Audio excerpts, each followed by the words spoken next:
Coffee? No, but a shot of whiskey would be appreciated, yes. You know I can't do that. Come on. Sure you can.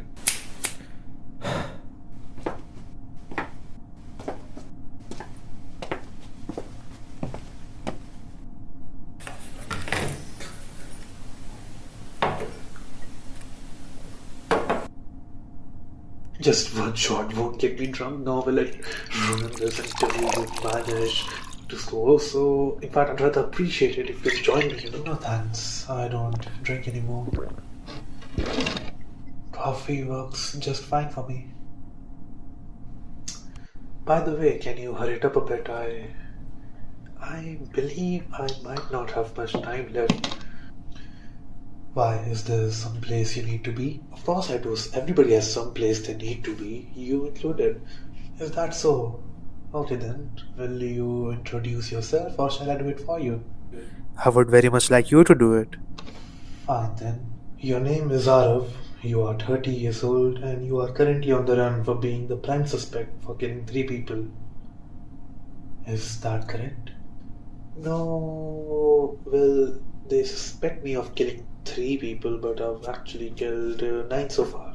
I see. So, Arav, would it be safe to 3 of those 9 people I killed were women?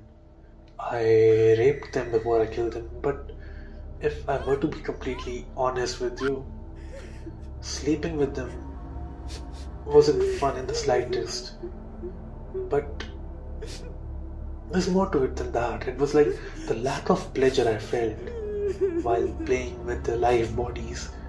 It added to the joy I felt while playing with them to the death. It was like all my other problems as well, they were melting away with each moment as sorry, I'm just talking too much, aren't I? Please, you go on. But I was saying it's pretty safe to assume that you are a serial killer, right? Well, of course. Do you regret any of your actions? Regret what exactly? Your actions. You took several human lives. Would you ask your mother if she regrets giving birth to a human life? That doesn't make any sense. You cannot possibly use that logic here. Is it?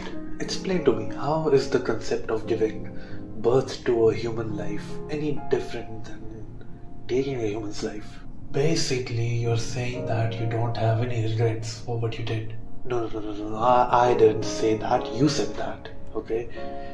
All I'm trying to know is why such a question would even make sense in this scenario. It makes perfect sense to me. Well, okay, then explain it. I don't need to, okay? I am not the one being interviewed here. Okay, then ask a question that actually makes sense. Okay, when did the thought of becoming a serial killer, of killing another human being, first come across your mind? Was it when you were a child? Was it because of something that happened? What really was the trigger? Now that is indeed a good question. Did your parents ever beat you as a child? No, not even once. I mean, there was this one time, but... So they did beat you once.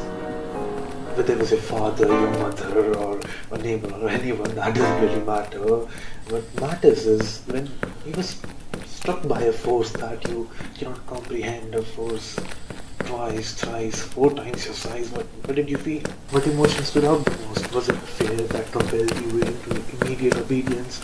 Surely that must have been the first reaction, no? Okay, maybe it was your fault. You might have thought that, or a while after it happened, the memory might return and you can feel something different. Sad maybe, or perhaps anger. And oh man, the latter is an emotion to reckon with, isn't it?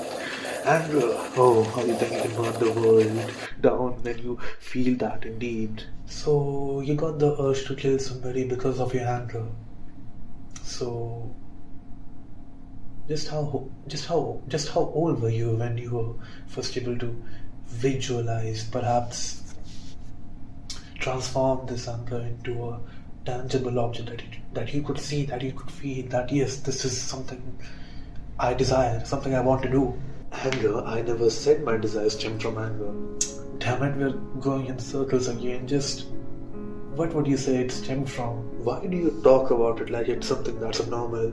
This desire to kill that you talk about is within everybody. I just happen to be here because I acted upon that desire. I will have to stop you right. What do you mean everybody has this desire? I don't. I personally don't have it. Well, then you'd be lying. But I'm not. You keep going on and on just to prove a meaningless point, just so you can bring others down to your level. You are incapable of seeing the flaws in your own actions. You are not human. You know what they call people like you in psychology? They call you psychopaths.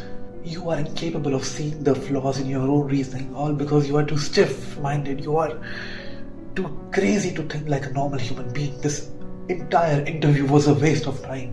I am going to call the police and get this over with. Now, is that a threat? Think of it as you may, but we are done here. This interview, I now realize it was just painful. I think the word you are looking for is painful. Oftentimes, we look at somebody we disagree with and get a heavy feeling in our chest. That feeling can be compared to the feeling of pain.